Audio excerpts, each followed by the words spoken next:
رسول کریم صلی اللہ علیہ وسلم عرب کی کواری لڑکیوں سے زیادہ حیا والے تھے، کواری لڑکیوں سے زیادہ حضور حیا فرمایا کرتے تھے۔ جب خانہ کعبہ کی مکہ شریف میں تعمیر ہو رہی تھی نا، اہل عرب اس کو تعمیر کر رہے تھے، تو نبی پاک صلی اللہ علیہ وسلم اپنے چچا حضرت عباس کے ساتھ خانہ کعبہ کی تعریف میں مصروف تھے۔ تو عرب کے لوگ چونکہ لمبا کرتا پہنتے تھے پیروں تک، تو نیچے اگر کسی وقت کوئی چیز نہیں بھی ہوتی تھی تو کسی کو وہ نظر نہیں آتی تھی، چونکہ پردہ رہتا تھا، ایک لمبا کرتا پہنا ہوا ہوتا تھا۔ تو جب بچے، سرکار کی عمر مبارک بھی ابھی تھوڑی تھی، تو اس طرح بچے جب نکلتے تو وہ کئی دفعہ اپنی تہمت اتار دیتے نیچے سے، اور کوئی مزدوری کرنے لگتے تو 3-4 طے کر کے نا تہمت کی کندھے پہ رکھ لیتے، جس طرح کبھی دیہاتوں میں لوگ کپڑا سر پہ رکھتے تھے کہ اوپر اگر کوئی وزنی چیز رکھیں گے تو وہ تکلیف نہیں دے گی۔ نبی پاک صلی اللہ علیہ وسلم بھی سب لوگوں کے ساتھ خانہ کعبہ کی تعمیر میں شامل تھے۔ تو حضرت عباس رضی اللہ تعالیٰ عنہ نے کہا حضور سے، ابھی اللہ نے نبوت بھی نہیں فرمایا تھا، بھتیجے آپ بھی تہمت اتاریے، یہ صحیح مسلم میں حدیث موجود، اور اس کو کندھے پہ رکھ لیجیے، آپ اینٹیں اٹھا اٹھا کے لا رہے ہیں تو ذرا آپ کو تکلیف نہیں ہوگی۔ تو سرکار دو عالم صلی اللہ علیہ وسلم سے یہ بات کہی، اور پھر جلدی سے حضور کی تہمت کو نکال کے نا، حالانکہ لمبا کرتا پہنا ہوا ہے، تو وہ جیسے ہی ان کے کندھے پہ رکھا اینٹیں رکھنے کے لیے، تو سرکار تو زمین پہ گر گئے، بے ہوش ہو گئے، آنکھیں آسمان کی طرف، اور پھر حضور پکار رہے ہیں آزاری آزاری آزاری، میرا تہمت دے دو، میرا تہمت دے دو۔ کبھی کوئی شخص اس وجہ سے بھی بے ہوش ہوا ہے کہ میرے وجود سے کپڑا اتر گیا ہے؟ حالانکہ سرکار پر وہ بے ہوشی بھی نبی پاک کا وہ جو غلبہ ہے نا شرم و حیا کا، اس کی وجہ سے ہوئی، ورنہ تو حضور فرماتے ہیں کہ میری آنکھیں سو جاتی ہیں، دل تو میرا اس عالم میں بھی جاگتا رہتا ہے۔ تو سرکار زمین پہ تشریف لے آئے، آنکھیں میرا تہمت دے دو، میرا تہمت دے دو، تو جلدی سے انہوں نے تہمت دیا، تو حضور نے باندھ لیا۔ پھر طبیعت مبارک میں تسلی ہوئی، یعنی ہم اس رسول کے غلام ہیں کہ جن کے تو وجود سے کپڑا اتر جائے تو حضور برداشت نہیں کرتے، قبول نہیں فرماتے، تکلیف شروع ہو جاتی۔ لیکن یہاں نوجوان ہیں اور بڑا قد کاٹ ہے اور بڑے بڑے سمجھدار لوگ ہیں، گرمی آتی ہیں تو شارٹ کپڑے پہن کے گھومتے ہیں، ان کو خیال نہیں کہ یہ وہ والا لباس ہے جو باہر تو کیا گھر میں اماں کے سامنے نہیں پہننا چاہیے، بہنوں اور بیٹیوں کے سامنے نہیں پہننا چاہیے۔ آپ کی گفتگو میں شرم و حیا ہو، آپ کے لب و لہجے کے اندر حسن ہو۔ آپ کو پتہ ہے نبی پاک صلی اللہ علیہ وسلم نے فرمایا میری امت میں سب سے زیادہ حیا کرنے والے عثمان غنی ہیں، عثمان غنی سب سے زیادہ حیا کرنے والے۔ آپ فرمایا کرتے تھے جب سے حضور کا چہرہ دیکھا ہے میں نے کبھی اپنی شرمگاہ بھی نہیں دیکھی، میں نے آنکھوں کا وضو نہیں توڑا، اور جب سے حضور کے دست مبارک میں میں نے بیعت کے لیے سیدھا ہاتھ بڑھایا تو پھر سیدھا ہاتھ میں نے کبھی گندگی کو نہیں لگایا۔ حیا تھی۔ آپ باتھ روم کے اندر بھی غسل فرماتے تھے تو کپڑوں سمیت کرتے تھے۔ کسی نے کہا حضرت جی واش روم کے اندر کیوں نہیں کپڑے اتارتے؟ آپ فرمانے لگے باہر بندوں سے حیا کرتا ہوں، اندر جاتا ہوں تو رب سے حیا آنی شروع ہو جاتی، وہ تو دیکھ رہا ہے نا۔ تو میں جو بات آپ کی خدمت میں عرض کرنا چاہتا ہوں اس کو آپ سمجھیے گا میرے عزیز، کہ شرم والا مزاج، گفتگو بھی شرم والی، آنکھیں بھی شرم والی، لباس بھی شرم والا، دوستی یاری بھی شرم والی، بہت ساری ایسی باتیں۔ دیکھیں نا آپ ذرا، میں نے کہا کہ باتوں کو سن کے گزر نہ جایا کریں، اس کی گہرائی پر غور کریں۔ اور نبی رحمت علیہ السلام کی پہلی بات نہیں بیویوں کی آنکھوں میں آنسو پیدا کر دیے۔ حضور فرمانے لگے سنو، جب کوئی عورت بچہ پیدا کر لیتی ہے تو رب اسے اتنا ہی درجہ دیتا ہے جتنا ایک شہید کو درجہ عطا کرتا ہے۔ اور فرمایا جب وہ عورت اس کا بچہ آ جاتا ہے، اب وہ رات کو روتا ہے، وہ اٹھتا ہے، پخانہ اور پیشاب کرتا ہے، اپنے وجود کو آلودہ کر لیتا ہے، تو نبی پاک صلی اللہ علیہ وسلم فرمانے لگے وہ عورت یہ فکر نہ کرے کہ وہ دیکھو مرد تو آرام سے سویا ہوا ہے اور میں اٹھ کے بچے کو صاف کر رہی ہوں، پخانہ پیشاب دھو رہی ہوں۔ میرے محبوب نے ہر مکتبہ فکر کو، حضور نے زندگی اس کے ہر شعبے سے تعلق رکھنے والے آدمی کو عزت دی۔ فرمایا بیبیو جب تم رات کو اٹھ کے اپنے بچے کی خدمت کرتی ہو، دودھ ڈال کے دیتی ہو، پخانہ اور پیشاب صاف کرتی ہو، تو فرمایا رب تمہیں اتنا ہی اجر دیتا ہے جتنا ساری رات مصلی پہ کھڑے رہنے والے عبادت گزار کو اجر عطا فرماتا ہے۔ اتنا اللہ تمہیں اجر دیتا ہے ہر شخص کے حصے میں۔ ہر شخص کے حصے میں میرے نبی پاک نے عزت لکھی، ہر شخص کے حصے میں۔ رسول پاک نے وقار، رشتوں کو حضور نے اتنا مضبوط کر دیا، اتنا مضبوط کر دیا کہ رشتے رشتے نہیں درد بن گئے۔ ماں کا نام آتا ہے تو آنکھوں میں آنسو آ جاتے ہیں نا، ماں کا نام آتا ہے تو دل تڑپتا ہے نا یار۔ یہ انقلاب ہے جو میلاد والے رسول نے برپا کیا، ورنہ حضرت طارق ابن عبداللہ کہتے ہیں میں حضور کے اعلان نبوت سے پہلے بھی مکے آیا تھا۔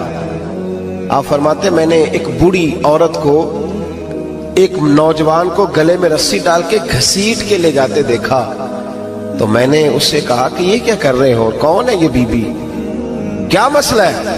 تو وہ کہنے لگا جی میری اماں ہے، بوڑھی ہو گئی ہے، کسی کام کی نہیں رہی، تو بیچنے جا رہا ہوں، چلو کسی کے برتن جب مانجے گی تو میرے تو پاس کچھ نفع آئے گا نا بیچنے۔ یہ داستانیں نہیں، ابھی بھی جن لوگوں کی طبیعت سخت ہوتی ہے وہ قتل نہیں کر دیتے ماں باپ کو۔ واقعہ سنے نا آپ نے کہ ابا میرے نام زمین نہیں کر رہا تو مار دیا۔ جب کلیجے سخت ہوتے ہیں تو کام ہو جاتا ہے۔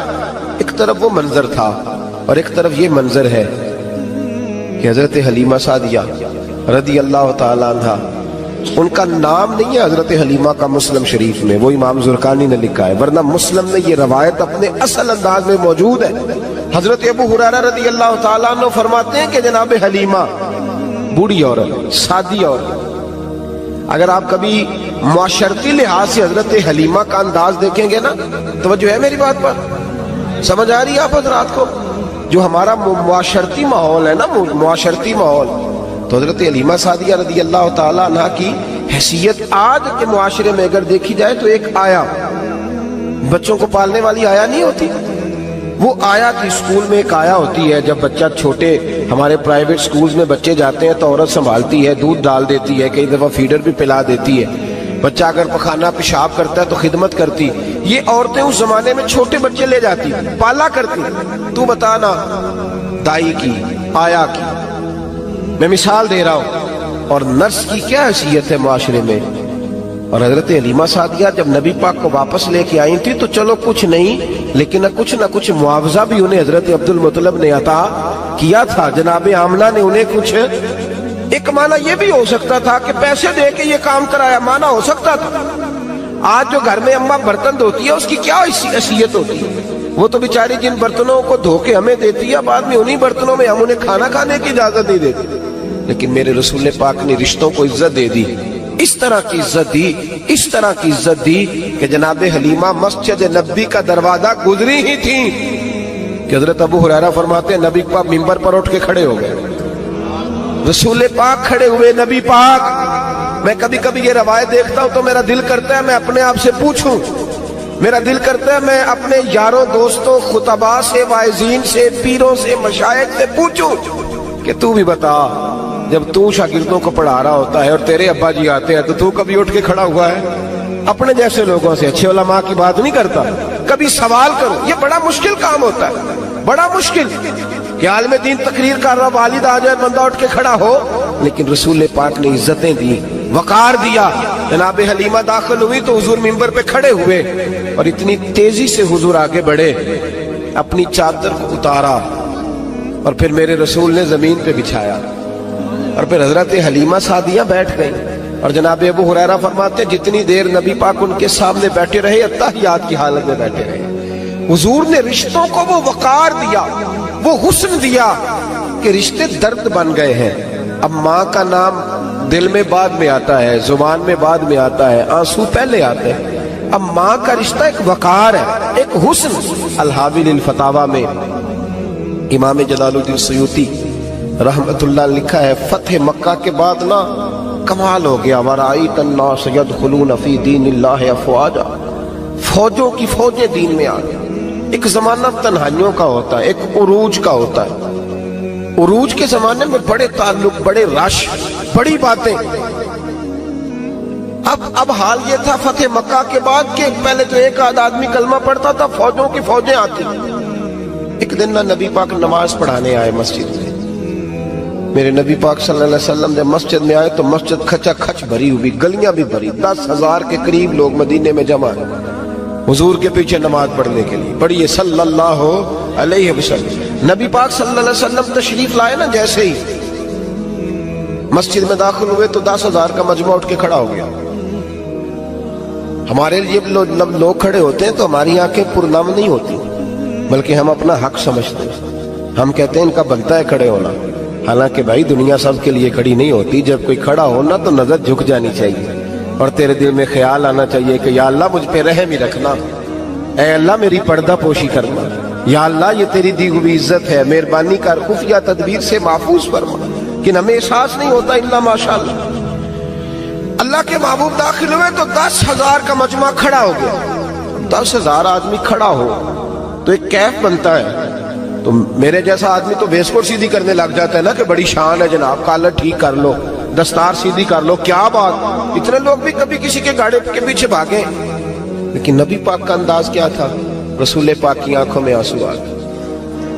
10,000 آدمی کھڑا ہوا، حضور رو پڑے اور اتنا روئے کہ جناب ابو ہریرہ رضی اللہ تعالی عنہ فرماتے ہیں کہ میں نے نبی پاک کے سینے سے آواز نکلتی دیکھی. جب آدمی زیادہ روتا ہے تو سینے سے آواز آتی. حضور روئے کہ سینے سے آواز آئی. آپ فرماتے ہیں پھر حضور نے آنسو پوچھے، پھر نماز مکمل ہوئی. جب لوگ چلے گئے تو حضرت ابو بکر صدیق اٹھ کے قریب گئے، کہا یا رسول اللہ صلی اللہ علیہ وسلم آج کوئی وجہ نہیں تھی رونے کی، آپ آئے ہیں اور رونا شروع کر دیا. تو میرے محبوب فرمانے لگے آج جب میں نے اپنی وہ شانیں دیکھی، وہ مقام دیکھا تو مجھے اپنی اماں کی یاد آ گئی. ماں کی یاد، رشتوں کو وہ عزت دی، وہ وقار دیا، وہ حسن دیا. کہاں نماز کے لیے لوگوں کا کھڑا ہونا اور کہاں اماں کی بات چھیڑ دینا. میرے حبیب فرمانے لگے مجھے اپنی اماں آمنہ کی بات یاد آئی. میری ماں نے تو وہ دور دیکھا تھا جب وجود میں کپڑے بھی پورے نہیں تھے. دل کرتا تھا آج اماں موجود ہوتی، میں نماز پڑھانے آتا، اللہ اکبر کہہ کے نیت باندھتا، سبحانک اللہ کے بعد سورہ فاتحہ پڑھتا اور سورہ فاتحہ مکمل پڑھ لیتا کہ میری اماں آمنہ کو کوئی کام یاد آتا. وہ پردہ سرکا کے کہتی بیٹا محمد میری بات تو سننا. تو محبوب فرماتے اللہ کی عزت کی قسم میں نماز چھوڑ دیتا، پہلے ماں کی بات سن کے آتا. میں چھوڑ دیتا نماز.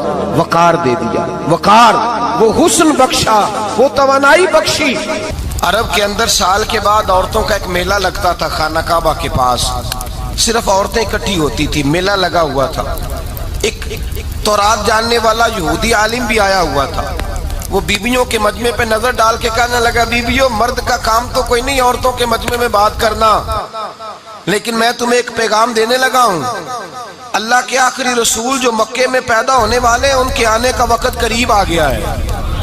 وہ بی بی بڑی خوش نصیب ہوگی جنہیں ان کی رفاقت ملے گی. عورتوں نے جب دیکھا کہ مرد آ گیا عورتوں کے میلے میں تو انہوں نے ڈانٹا جھڑکا، کہا چل اٹھا اپنی کتابیں اور نکل جا. حضرت خدیجہ کہتی ہیں باقیوں نے ڈانٹا پر میں نے بات پلے سے باندھ لی. میں نے پلے سے باندھ لی اور میں انتظار کرنے لگی کہ اللہ کرے وہ نصیب میرے ہی ہو، اللہ کرے مقدر میرا ہی کھلے. آپ فرماتی میں تسبیح پڑھتی، درود پڑھتی. میں اس زمانے میں جو اللہ کا ذکر جس طرح ہوتا تھا وہ میں شروع کرتی اور جب فارغ ہوتی تو میں التجا کرتی کہ اللہ میرے نصیبے کھول دے. کہتی ہیں آہستہ آہستہ آہستہ آہستہ میں حضور کی تعریف سننے لگی. آہستہ آہستہ تعریف سننے لگی. نبی پاک صادق ہیں، امین ہیں، سچے ہیں، دیانتدار ہیں. اس برے اور میلے معاشرے میں بھی وہ سب سے اعلیٰ بھی ہیں اور سب سے اجلے بھی ہیں، وہ سب سے پاکیزہ ہیں. میں سننے لگی تعارف. آہستہ آہستہ میں ان کی گرویدہ ہونے لگی. ادھر نبی پاک صلی اللہ علیہ وسلم اپنے چچا جناب ابو طالب کے پاس رہتے تھے. قحط آ گیا، حالات بگڑ گئے. حضور سید عالم صلی اللہ تعالی علیہ وسلم سے چچا کہنے لگے بیٹے اگر مال تجارت لے کے شام جاؤ تو بڑا نفع کماؤ گے، ہمیں ضرورت بھی ہے، اور اگر ہو سکے تو ختیجہ کا مال لے کے جاؤ. نبی پاک نے کہا چچا میں نہیں کہوں گا کسی سے جا کے، میں نہیں کہتا کسی سے جا کے، جو میرے نصیب میں ہوگا میرا رب خود عطا فرمائے گا، میں نہیں کہوں گا. مصطفیٰ نے تو نہیں کہا. حضرت خدیجہ رضی اللہ تعالیٰ عنہ کہتی ہے میں نے خود اپنی خادمہ کو بھیجا. میں نے کہا جا کے پوچھو تو صحیح کہ میرا مال قبول ہوتا بھی ہے کہ نہیں. پوچھو. نبی پاک صلی اللہ علیہ وسلم سے پوچھا. حضرت خدیجہ کی خواہش ہے کہ آپ مال لے کے جائیں. حضور نے قبول کر لیا. جناب خدیجہ الکبریٰ رضی اللہ تعالیٰ عنہ کے غلام تھے، میسرہ ان کا نام تھا. جناب خدیجہ نے ان کو ساتھ بھیجا. فرمایا تین باتیں ارشاد فرمائی. ایک تو فرمایا سارا رستہ غور سے دیکھنا میرے نبی کے ساتھ کیا معاملات درپیش ہوتے ہیں. ابھی اعلان نبوت نہیں کیا. فرمایا ذرا غور کرنا، میرے مصطفیٰ کا مطالعہ کرنا اور مجھے واپس آ کے سبق سنانا. وہ جو تم نے چہرہ بددعا کی تلاوت کی ہو ذرا مجھے واپس آ کے سنانا. جنہاں نے دل پر جانی ڈٹھا ہو اکھیاں ہی تک لیاں، تو ملے ہوں تے ساجن ملیا ہوں ناساں لگ پئیاں. ذرا جا کے نا تلاوت کرنا اور مجھے اور دوسرا فرمایا تم میرے غلام ہو تو مصطفیٰ کے بھی غلام بن کے رہنا. میں سنتی ہوں کہ کردار کے، افکار کے، نظریات کے، عظمت کے بلند و بالا، وہ جیسے کہیں ویسے کرنا. اور تیسری حضرت خدیجہ نے نصیحت فرمائی، فرمایا محمد ابن عبداللہ صلی اللہ علیہ وسلم کی رائے سے اختلاف نہ کرنا. یہ چلتے ہوئے معاہدہ کیا، جو وہ کہہ دے سو کر جانا. غلام کہتے ہیں میں ساتھ گیا، باتیں میں نے سن لی، لیکن جب سفر شروع ہوا نا ابھی چند منزلیں طے ہوئی تھی. میں نے کہا خدیجہ آپ نے کیا نصیحت کرنی تھی، ان کے ساتھ جو رہے گا وہ ان کا غلام ہی بن جائے گا. ان کے ساتھ جو رہے گا تو اجے میرا محبوب نہیں ڈٹھا جن ویکھ کے چن شرماوے. جے رکھے ہاتھ پھلاں وچ ہاتھ نال پھلا رل جاوے، تے ادھی راتی چن چڑھ جاندے جدوں جلوہ فرماوے. فرمایا جو بھی ساتھ رہتا غلام ہو جاتا. میں سرا کہتے میں گیا، تجارت شروع ہوئی. کہتے ہیں نبی پاک صلی اللہ علیہ وسلم جب منڈی میں پہنچے تو لوگ قسمیں اٹھا اٹھا کے مال بیچ رہے تھے.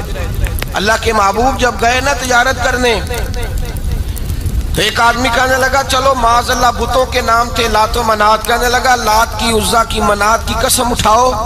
تو نبی پاک فرمانے لگے ان کی قسم اٹھاؤں جن کا میں نام لینا بھی پسند نہیں کرتا. ابھی اعلان نبوت نہیں کیا. اور فرمایا ویسے بھی میں قسم دے کے مال نہیں بیچتا، خریدنا ہے تو خریدو، نہیں خریدنا تو نہ خریدو. کہتے ہیں لوگ قسمیں اٹھا اٹھا کے پیچھے جاتے تھے، پر میرے نبی جس سے رخ پھیرتے تھے وہ نبی پاک کے پیچھے ہو جاتا تھا. ماتے کئی گنا زیادہ نفع کمایا. ہم رستے میں تھے، حضور ایک درخت کے نیچے آرام کرنے لگے. ایک عیسائی راہب غار میں بیٹھا تھا، نکل کے آ گیا. مجھ سے کہنے لگا مجھے وہ جانتا تھا. میں سنا یہ کس کو ساتھ لائے، یہ کون ہے؟ میں نے کہا اہل قریش کے ایک معزز آدمی ہے. کہنے لگے یار جس درخت کے نیچے یہ لیٹے ہوئے ہیں یہاں عام آدمی نہیں لیٹ سکتا، یہاں وہی لیٹے گا جو اللہ کا سچا رسول ہوگا. یہاں دوسرا کوئی لیٹ ہی نہیں سکا. یہ رسول ہے، ان کا خیال رکھنا، خیال رکھنا. کاش میں اس وقت تک زندہ رہوں جب یہ نبوت کا اعلان کریں. میسرہ کہتے ہیں میں غلام ہو گیا. نبی پاک صلی اللہ علیہ وسلم کی ادائیں مجھے بھانے لگی. جب واپسی پہ نکلے تو گرمی بڑی شدید تھی. فرماتے ہیں جب دھوپ تیز ہوتی تو بادل کا سایہ آ کے حضور پہ سایہ کر دیتا. بادل کا ٹکڑا نبی پاک پہ. اللہ جانے کہاں بیٹھ کے لوگوں نے کتابیں پڑھی ہیں جو کہتے ہیں 40 سال کے بعد نبی بنے تھے. پتہ نہیں کہاں بیٹھ کے کتابیں پڑھی ہیں. ہم نے تو جو سیرت پڑھی ہے وہ بتاتی ہے کہ تیری حیات پاک کا ہر لمحہ پیغمبر لگے، ہر لمحہ پیغمبر لگے. یہاں تو وہ لوگ جو کئی سال پہلے 20 اور 25 سال پہلے حضور سید عالم صلی اللہ علیہ وسلم کی رفاقت میں رہے وہ اعلان کر رہے. لوگ پتہ نہیں کہاں بیٹھ کے کتابیں پڑھتے ہیں، کہاں بیٹھ کے. میرے نبی پاک سے صحابہ نے پوچھا حضور آپ کب نبی تھے؟ فرمایا ابھی آدم کی مٹی گوندی جا رہی تھی، ابھی آدم کی مٹی گوندی جا رہی تھی، میں تب بھی اللہ کا رسول تھا. میرے بھائی نبی رحمت سید عالم صلی اللہ علیہ وسلم کے غلام حضرت خدیجہ کے غلام کہتے ہیں واپس آیا. اور پہلے بھی کئی دفعہ حضرت خدیجہ کا مال گیا تھا، بڑے نفع آئے تھے، پر جو نفع اس سال آیا وہ پہلے کبھی نہیں آیا تھا. کہتے ہیں مجھ سے حضرت خدیجہ کی سہیلی بھی بیٹھی تھی، میں بھی آ گیا. اور جناب خدیجہ کی سہیلی کہنے لگی چل مال کے بارے میں کچھ بتا، کتنا بھی کہا. میں نے کہا مال چھوڑو، مصطفیٰ کی سنو. اور پھر کہتی چلو ٹھیک ہے، بادل سایہ کرتا تھا، چلو ٹھیک ہے. تم سے راہب نے پوچھا تھا یہ صحیح ہے، انہوں نے تیری سارے رستے بڑی خدمت کی، تیرا بڑا خیال رکھا، پر یہ بھی بتا تجارت کیسے ہوئی؟ تو میں سرا کہنے لگا زندگی میں نے بھی ساری گزار دی ہے، پر اس رسول کے ساتھ 4 دن ہی گزارے ہیں. حد ہو گئی مجھ سے، اور کچھ نہ پوچھو، اور کچھ نہ پوچھو. آ میرے دل آمنہ کے لال کی باتیں کریں، اور کچھ نہ پوچھو، بس ذکر ان کا چھیڑیے ہر بات پر، اور چھیڑنا شیطان کا عادت کیجئے. بس مجھے حضور کے تذکرے بیان کرنے ہیں، ذکر مصطفیٰ کرنا ہے. حضرت خدیجہ الکبریٰ بڑی متاثر ہوئی. کہتی ہیں مجھے درجنوں لوگوں نے پیغام نکاح دیا تھا پر میں نے سنی نہیں تھی. میں نے نفیسہ کے ہاتھ پیغام بھیجا. میں نے کہا میری عمر 40 سال ہے، ان کی 25 سال، اور میرا احوال اور طرح کا ہے. وہ شہنشاہ ہیں، جا کے پوچھو تو صحیح، بھلا میں قبول ہوتی ہوں؟ پوچھو۔ نفیسہ کہتی ہیں میں آئی تو وہ خاتون جن کے لیے لوگ بڑے بڑے قریش پیغام دیتے تھے، پیغام لے کے آئی تو رسول پاک نے عجیب رنگ بیان کیا اپنی سیرت کا۔ جب میں پہنچی میں نے کہا ختیجہ نکاح کرنا چاہتی ہیں؟ نفیسہ کہتی ہیں میرا خیال تھا کہ کوئی اور ہوتا تو کرسی سے اٹھ کھڑا ہوگا، فوراً کہے گا اچھا جلدی کرو بات کرو۔ جب میں نے آ کے کہا نا حضور ختیجہ نکاح کرنا چاہتی ہے تو نبی پاک نے میری طرف دیکھا، فرمایا وہ کہتی ہیں کہ تم کہتی ہو؟ کہا وہ کہتی ہیں۔ تو حضور نے فرمایا ٹھہر جاؤ، میں اپنے چچا سے پوچھ کے بتاؤں گا، میں مشورہ کروں گا، میں پوچھ کے بتاؤں گا۔ آج بچوں کو کچھ سبق بڑے یاد ہیں، کہتے ہیں پسند کی شادی کرنا حضرت صاحب ناجائز ہے، پسند کی شادی کرنا کوئی ناجائز ہے؟ اور میں نے کہا بھائی صرف ایک ہی جائز چیز رہ گئی اور کوئی شے جائز نہیں، یہ ایک ہی جائز چیز ہے جس کا فتویٰ سارے نوجوان پوچھتے پھرتے ہیں، سارے رانجے بنے پھرتے ہیں، مجنو بنے پھرتے ہیں، سارے مئی وال ہو گئے۔ اللہ پاک کو ہدایت کی توفیق عطا فرمائے، سارے اس بری لت کا شکار ہو گئے۔ او بھائی نبی پاک سوائے خدا کے کسی کے پابند نہیں، لیکن میرے مصطفیٰ نے اپنی امت کو یہ درس دیا ہے کہ جو بڑوں کے شفقت کے سائے میں چلتا ہے اللہ اس کی مدد فرمایا کرتا ہے۔ تجھے کیا پتا تیرا اچھا بھلا کس بات میں؟ کہا نکاح کرنا چاہتی ہوں، فرمایا چچا سے پوچھ کے بتاؤں گا۔ ختیجہ رضی اللہ تعالیٰ عنہ کہتی ہیں انہوں نے پوچھا، جناب ابو طالب کہنے لگے یہ تو خوش قسمتی ہے کہ ہمیں ایسی بہو مل جائے جس کے کردار میں، افکار میں، نظریات میں اتنی نفاست۔ مصطفیٰ کریم کے ساتھ نکاح ہوا، قربان جائیں۔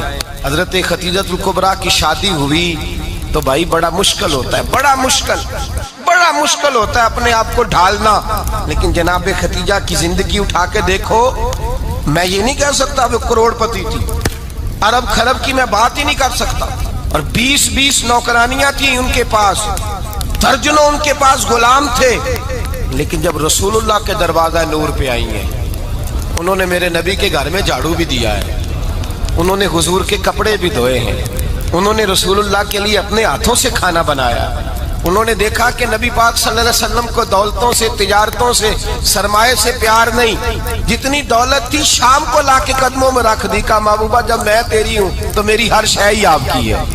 چند دنوں میں حضور نے ساری چیزیں دے دی اللہ کے رستے میں، ہر چیز نبی پاک نے دے دی۔ حضرت ختیجہ الکبریٰ کا حال یہ تھا کہ ایک جوڑا رہ گیا، کئی جگہ سے پیوند لگے ہوئے، میں گڈی ہاتھ ڈور سجن دے او جنج رکھے اونج رہنا ہے، واجب نہیں جے وچ شریعت مندہ قسم نو کہنا، بس ٹھیک ہے جس حال میں محبوب راضی ہیں، کہا ہر چیز قدموں میں رکھ دی اور حضور کے ہر رشتے کا خیال کیا، نبی پاک کی ہر خواہش کا۔ عورتیں بالخصوص میری بات پہ توجہ کریں جو عرض کرنے لگا ہوں، آگ لگی ہوئی ہے گھروں میں، فساد ہے، لڑائی ہے، جھگڑا ہے، دنگا ہے، یہ تیرا رشتہ دار وہ میرا رشتہ دار، جب تیرے آتے ہیں تو روٹیاں جلدی پکتی ہیں، جب میرے آتے ہیں تو بیماریاں بڑی ہوتی ہیں، تیرے میرے کا جھگڑا۔ آؤ میرے مصطفیٰ کریم سید عالم کا بھی حال دیکھو، حضرت حلیمہ سعدیہ ملنے آئی، شادی کو کچھ دن گزرے تو حلیمہ سعدیہ ملنے آئی۔ حضرت حلیمہ سعدیہ سگی اماں نہیں رضائی اماں ہے، یہاں تو سگی اماں برداشت نہیں ہوتی، سگی اماں، اور وہ بہو سوچتی نہیں بات کرتے ہوئے، سوچتی نہیں، وہ سوچتی نہیں کہ کس کے بارے میں بات کر رہی ہے، اسے پتہ ہی نہیں کہ تجھے تو پلا پلایا یہ ملا ہے نا، کبھی اس کی اماں سے پوچھ اس نے کتنی تکلیفیں برداشت کی ہیں، اس سے پوچھ کس دقت میں، کس آزمائش میں اس بچے کو پروان چڑھایا ہے۔ تو آج مالک بنی ہے تو تو رنگ ہی بدل گئی ہے، اور بچہ بھی بیوی کے ساتھ مل کر کے اماں کی غیبت کرتا ہے، سوچتا ہی نہیں کہ بات کس کی ہو رہی ہے، اسے خیال ہی نہیں آتا۔ حضرت حلیمہ سعدیہ رضائی ماں ہے، جب تشریف لائیں تو مصطفیٰ کریم نے فرمایا ختیجہ یہ میری اماں ہے۔ جناب حلیمہ سعدیہ کہتی ہیں میں گھر میں رہی، میری خدمت کی، مجھے کھانا پکا کے دیا، بستر بچھا کے دیا، کپڑے لے کے دیے، اور جب میں جانے لگی تو کہنے لگی آپ میرے مصطفیٰ کی اماں ہیں، پہلی دفعہ آئی ہیں، تھوڑا سا تحفہ نہ دے دوں؟ میں نے کہا جیسے مرضی۔ حضرت حلیمہ کہنے لگی تو جناب حلیمہ سعدیہ کو 40 بکریاں اور 1 اونٹ تحفے میں عطا فرمایا۔ اور یہ جو بی بی آ کے مالی بنی ہے نا، آج جس درخت کی چھاؤں میں تو بیٹھی ہوئی ہے نا، اگر تو سمجھے تو اصل احسان اس ماں کا ہے جس نے یہ پروان چڑھا کے تجھے دیا ہے، اصل نیکی اس اماں کی ہے جس نے تیرے سر پہ یہ سرتاج رکھا ہے، اور تو اس ماں کو ہی بھول گئی ہے۔ اور شکوہ بہو سے نہیں، شکوہ اس بیٹے سے ہے، بیٹے سے ہے جو علیحدہ بھی ہونے لگا تھا تو اماں سے علیحدہ ہو گیا ہے، جس نے سوچا ہی نہیں کہ ماں کے ہاتھ اٹھ جائیں تو عرش کا مالک کہتا ہے فرشتوں سے کہ پیچھے ہٹ جاؤ، ماں اور باپ اولاد کے لیے جو مانگے گے میں فوراً عطا کروں گا، تجھے پتہ ہی نہیں۔ اور ادھر رسول پاک کا کیا حال ہے، کہتے ہیں وہ تیرے رشتہ دار ہیں، تیرے بہن بھائی ہیں، تو جا میں تجھے دروازے پہ چھوڑ آؤں گا، تو مل ان سے، میں نہیں ملتا، میں صاحب ہوتا ہوں، میرا ان سے کیا لینا دینا۔ حضرت خدیجہ کے بھائی نہیں تھے، نبی پاک صلی اللہ علیہ وسلم کے سسر حیات نہیں تھے، دو بیٹے تھے حضرت خدیجہ کے، اور وہ دونوں بیٹے پچھلے خامن سے تھے۔ ذرا عقل کی کسوٹی پر تولیے گا کہ کسی بی بی کے بیٹے ہوں اور پچھلے خامن سے ہوں، اس آدمی کا رویہ کس طرح کا ہوتا ہے، لیکن میرے رسول پاک کا رویہ اس طرح کا تھا۔ میں آپ کو سیرت کی کتابوں سے امام حلبی نے، کستلانی نے، صاحب فتح الباری نے لکھا ہے، رسول کائنات سید عالم صلی اللہ علیہ وسلم سوئے ہوتے تھے، اور جاگو اور سنو، اللہ کرے حضرت خدیجہ کا میرے نبی سے رشتہ اور میرے نبی کا حضرت خدیجہ کا رشتہ ہماری سمجھ میں آ گیا تو سمجھ لو ہمارے گھر جنت بن جائیں گے، روشنی پھیل جائے گی، سمجھو اور سیکھو۔ حضرت عائشہ صدیقہ فرماتی ہیں نبی پاک سو جاتے تھے نا دوپہر کو تو کہتی تھی مولا علی سے لے کر ابو بکر صدیق تک کسی کی طاقت نہیں ہوتی تھی حضور کو آ کے بیدار کرے، سوء ادب سمجھا جاتا تھا۔ اور میں ایک جملہ آگے بڑھا کے کہوں گا، میں کہوں گا اماں جی آپ تو مولا علی سے لے کر ابو بکر صدیق تک فرماتی ہیں نا، ہمارا تو عقیدہ یہ ہے کہ مصطفیٰ سو جائے تو جبریل بھی نہیں جگا سکتے، وہ بھی نہیں آ سکتے، وہ بھی ہاتھ باندھے کھڑے ہیں کہ مولا کیسے جگاؤں، حضرت جبریل بھی نہیں جگا سکتے۔ لیکن حضرت عائشہ صدیقہ فرماتی ہیں میں تھی مدینے میں گیا حضرت خدیجہ کے وصال، میں مدینے میں حضور کے گھر میں تھی، نبی پاک میرے گھر میں موجود تھے اور سید عالم سوئے ہوئے تھے۔ حضرت خدیجہ کے پچھلے خامند کے بیٹے جناب حالہ آ گئے اور وہ مسجد میں آ کے بولے، مسجد میں توجہ کرنا، مسجد میں بولے، انہوں نے مسجد میں آ کے پوچھا کہ نبی پاک کہاں ہے، مسجد میں۔ تو جناب عائشہ صدیقہ فرماتی ہیں حضور سوتے ہوئے بیدار ہو گئے، حضور طامت سمیٹی، فوراً سر کے اوپر کپڑا رکھا، میں نے کہا حضور کہاں جا رہے ہیں، فرماتی ہے میں نے ایک دفعہ پوچھا تو حضور نے 3 دفعہ فرمایا میرا حالہ آ گیا ہے، میرا حالہ آ گیا ہے، میرا حالہ آ گیا ہے، خدیجہ کا بیٹا آ گیا ہے۔ میرے رسول پاک صلی اللہ علیہ وسلم نے بی بی کے رشتوں کا جو تقدس بیان کیا اس کو سمجھیے، فرمایا حالہ آیا ہے، بیدار ہو کے خود تشریف لے گئے۔ اور یہ تو حالہ تھے نا، بڑے بیٹے حضرت خدیجہ کے سب سے، ان کا نام ہند تھا، اور حضرت ہند سے کوئی بندہ تعارف پوچھتا نا، نبی پاک کا جو حلیہ ملتا ہے نا کتابوں میں، سیرت کی کتابوں میں، حضور کا مکھڑا کیسا تھا، مکھ چند بدر شاشانی ہے، متھے چمک دی لاٹ نورانی ہے، کالی زلف تیاک مستانی ہے، مخمور اکھی ہیں مد بریاں۔ یہ جو حضور کا حلیہ ملتا ہے نا یہ حضرت ہند کا بیان کیا ہوا ہے۔ وہ بیان کیا کرتے تھے کہ نبی پاک کی آنکھیں کیسی تھی، حضور کے جلوے کیسے تھے، وہ بیان حضرت خدیجہ کے بیٹے ہیں۔ کوئی ان سے پوچھتا کہ بڑے راضی رہتے ہو، ہند بڑے راضی رہتے ہو، تو حضرت ہند کیسے راضی کیسے نہ رہوں، راضی کیسے نہ رہوں، میرے بھائی کا نام علی المرتضیٰ ہے، بہن کا نام فاطمہ الزہرا ہے، ماں کا نام خدیجہ الکبریٰ ہے، اور باپ کا نام محمد مصطفیٰ ہے، میں راضی کیسے نہ رہوں۔ حضرت خدیجہ الکبریٰ کے رشتوں کے ساتھ رسول اللہ کا پیار، ان کے رشتے۔ کنز المال میں حضرت عائشہ صدیقہ کی حدیث ہے، جناب عائشہ فرماتی ہیں دوپہر کو حضور آرام کرتے تو کوئی آیا نہیں کرتا تھا، ایک دن ایک بوڑھی آ گئی دروازے پہ، اس نے چھڑی پکڑی ہوئی ہے، کہتے ہیں وہ اندر آئی تو نبی پاک بڑی تیزی کے ساتھ اٹھے، حضور سید عالم نے قریب بٹھایا، دیر تک حضور باتیں کرتے رہے، دیر تک گفتگو ہوتی رہی۔ فرماتے ہیں حضور نے اسے کوئی اضافی وقت دیا، عام صحابہ اس وقت آتے نہیں تھے، حضور کے آرام کا وقت تھا، اضافی وقت دیا نبی پاک نے، اور فرماتے ہیں جب وہ جانے لگی تو نبی پاک نے تحفے بھی عطا فرمائے، اور پھر ایک غلام سے, حضرت بلال سے یا کسی غلام سے فرمایا کہ ساتھ جاؤ اور گھر چھوڑ کر کے آؤ. نبی پاک صلی اللہ علیہ وسلم نے اعزاز دیا. حضرت عائشہ صدیقہ فرماتی ہیں دیر تک ملاقات بھی, تحفے بھی, انفرادی ملاقات. بعد میں نبی پاک صلی اللہ علیہ وسلم لیٹ گئے. میرے دل کے اندر خیال آیا کہ حضور جائیں گے اور جب رات کو واپس آئیں گے تو پھر میں پوچھوں گی کہ حضور یہ بی بی کون ہے, حضور اب آرام کر رہے ہیں. فرماتی ہیں میرا خیال تھا کہ یہ سوال شام تک میرے ذہن میں رہے گا کہ یہ کون ہے, آپ نے بڑا اعزاز دیا, دروازے تک چھوڑنے گئے. حضرت عائشہ صدیقہ فرماتی ہیں میں سوچ رہی تھی آرام کر رہے ہیں, اور میں نے جیسے ہی نگاہ ڈالی تو حضور تو گہری سوچ میں گم ہے, نبی پاک سوچوں میں گم ہے اور آنکھیں کھلی ہوئی. فرماتی ہے میں قریب جا کے بیٹھی, قدموں پہ ہاتھ رکھا, میں نے کہا محبوبہ یہ بی بی کون تھی؟ اتنی دیر آپ نے ملاقات کی اور وہ چلی گئی ہے تو ابھی خیالات ہیں, تصورات ہیں. فرماتی ہے میں نے پوچھا تو مصطفیٰ کی آنکھوں میں آنسو آ گئے. نبی پاک رو دیے, اٹھ کے بیٹھ گئے.